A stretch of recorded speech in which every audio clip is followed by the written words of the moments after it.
आणि दरम्यान तिकडे वाराणसीत देखील गंगा आरतीसाठी भाविकांनी प्रचंड अशी गर्दी केलेली आहे। हजारो भाविक हे दशाश्वमेध घाटावरती गंगा आरतीसाठी दाखल झालेले आहेत आणि या गंगा आरतीमध्ये ते लीन होत आहेत।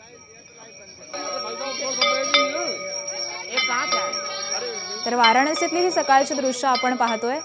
गंगा आरतीने इथल्या भाविकांनी नवीन वर्षाची सुरुवात केली आहे।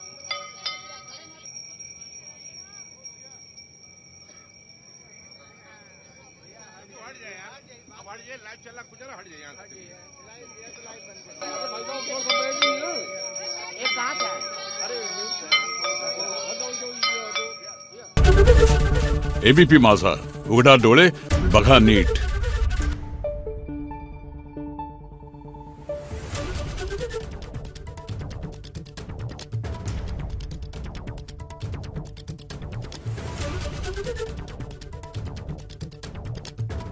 Thank you.